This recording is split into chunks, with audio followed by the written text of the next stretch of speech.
NewGenGamers.com.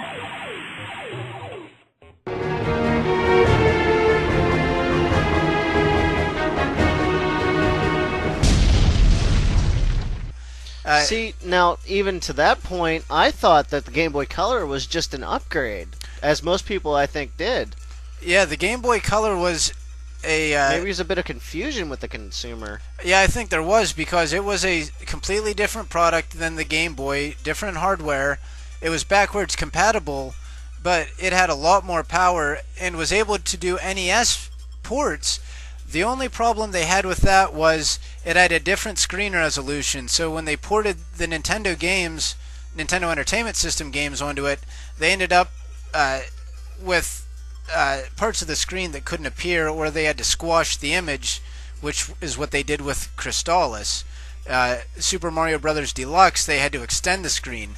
Neither way worked, and so they couldn't even do the NES ports, which would have really, I think, saved the system and made it stand out. Oh yeah, because the NES ports that they made for the Game Boy Advance sold so well.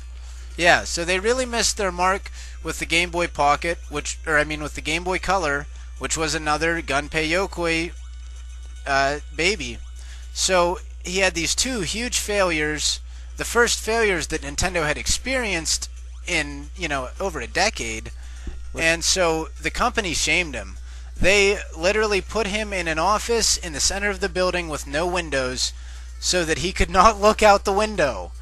That's how mad Hiroshi Yamauchi was about all of these failures. And so Yokoi left the company in '96, kind of at their discretion, kind of at his own discretion,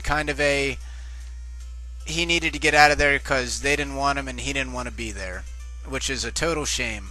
So he went out on his own and designed the Wonder Swan, which was a great handheld game design, and you could play two different ways. You could hold it vertically, and you could also hold it horizontally. It had a nice picture. Familiar. It sounds very familiar. And so Nintendo looked at the design, and I think eventually ended up with their with their DS design as a combination of the original Game & Watch designs of Yokoi, with the ability to turn it sideways like the Wonder Swan.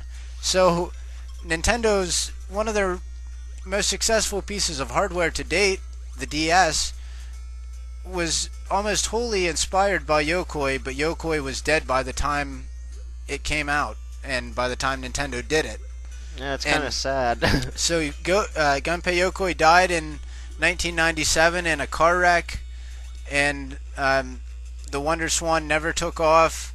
The Game Boy Advance did take off, and the DS subsequently followed it, and massively has taken off. So, I'm just blindly exploring here. Yeah, so... This is Metroid. The basics of the game is just explore through, find your...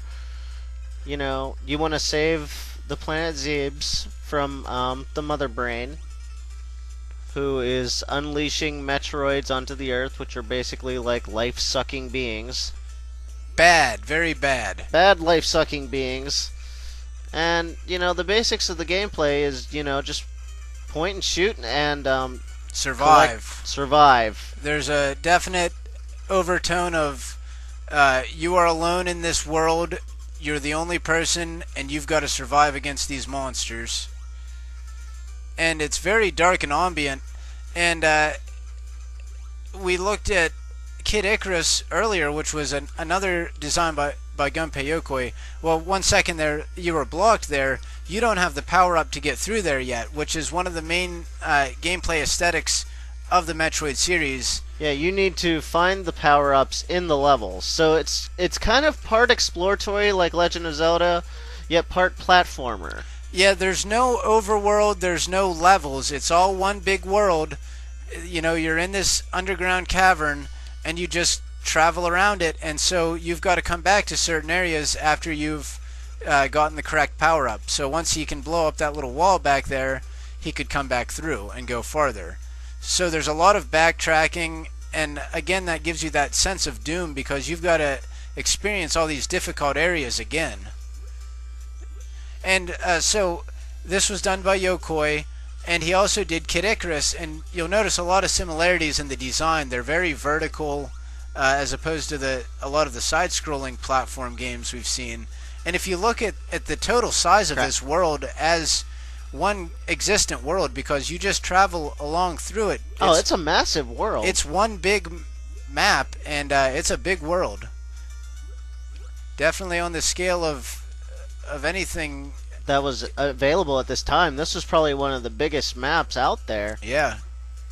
I mean, Nintendo really pushed the bar, because what you were seeing in the Atari days and then what you saw with Nintendo games was such a huge leap that people, when they first fired on the system, was like, what the hell is this? Yeah, because very few of the Atari games had any depth. You would play for 10-15 minutes, and you've experienced pretty much everything the game's going to do.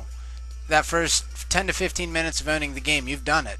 You can just get better at it, perhaps, but you've done it. With these games, they kept going. There was the battery backup saves. There was the password systems that let you play a 20, 40, 60, 80, 100-hour game one time through. Huge experiences, huge games that were not possible on the earlier systems at all. The best thing about the NES is that while they retained that depth and pushed things to a new boundary, they also kept it simple. Easy to play, easy to navigate. Most of these games you can pick up and within a couple minutes figure out what you're doing, even if there's, all that depth to it.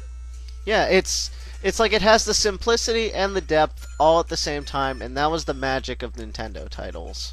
Like the original Nintendo titles, was the fact that you could both have simplicity and depth all in one big package.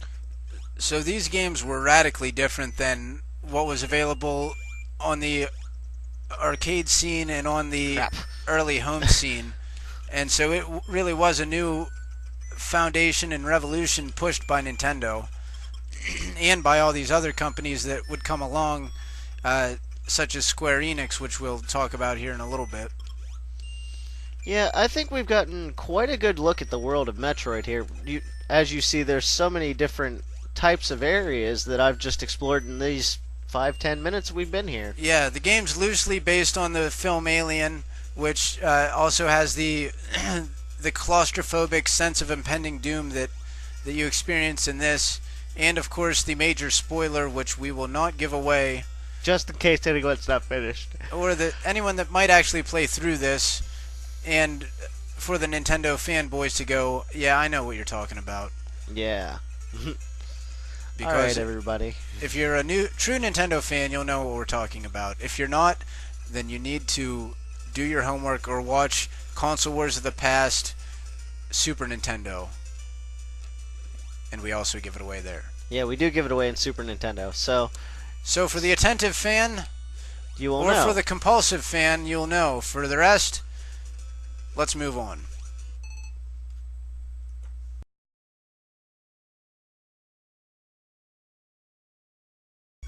Dun, dun, dun, dun, dun. Here we go. Dr. Mario. Dr. Mario. Now, this wasn't the first puzzle game that we would see 5. on the Nintendo, but this was kind of the follow-up to Tetris. You going on high speed? No. Okay. I'm going to go with chill, though. So, we really can't mention this game without mentioning Tetris, but we're playing this one first.